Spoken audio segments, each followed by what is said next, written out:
पंचतंत्र की कहानी। ब्राह्मण, चोर और दानव। एक गांव में द्रोण नाम का ब्राह्मण रहता था। वह बहुत गरीब था। न उसके पास पहनने के लिए अच्छे कपड़े थे और न ही कुछ खाने को था। ब्राह्मण जैसे तैसे भिक्षा मांगकर अपना गुजारा कर रहा था। उसकी गरीबी को देखकर एक यजमान को उस पर दया आ गई। उसने द्रोण को बैलों का एक जोड़ा दान में दे दिया।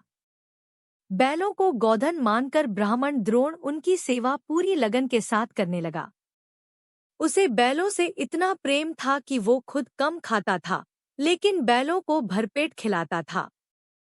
ब्राह्मण की सेवा पाने के बाद दोनों बैल तंदुरुस्त हो गए। एक दिन हट्टे कट्टे बैलों पर चोर की नजर पड़ गई। बैलों को देखते ही चोर ने मन ही मन बैलों को चुराने की योजना बना ली। योजना बनाने के बाद रात होते ही चोर ब्राह्मण के घर बैल चुराने के इरादे से निकल गया। कुछ दूर चलते ही चोर का सामना एक भयानक राक्षस से हुआ। राक्षस ने चोर से पूछा, तुम इतनी रात को कहाँ जा रहे हो? चोर ने कहा, मैं ब्राह्मण के बैल चोरी करने जा रहा हूँ। चोर की बात सुनकर राक्षस बोला, चलो मैं भी तुम्हारे साथ चलता हूँ। मैं कई दिनों से भूखा हूँ। मैं उस ब्राह्मण को खाकर अपनी भूख शांत करूंगा और तुम उसके बैल ले जाना।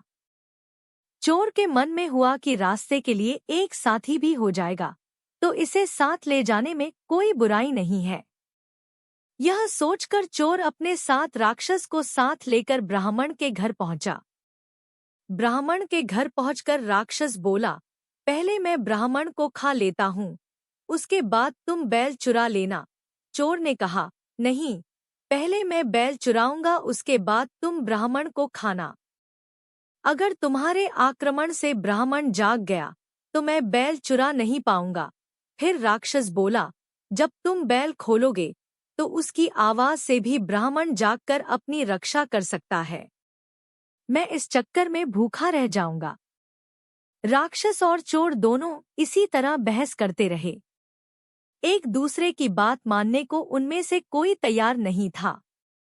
उसी बीच राक्षस और चोर की आवाज सुनकर ब्राह्मण जाग गया। ब्राह्मण को जागा देखकर जल्दी से चोर बोला, हे ब्राह्मण, देखो यह राक्षस आपको खाने आया है, लेकिन मैंने इससे आपको बचा लिया। इसने कई बार आपको खाने की कोशिश भी की, पर मैंने ऐसा होने नहीं दिया।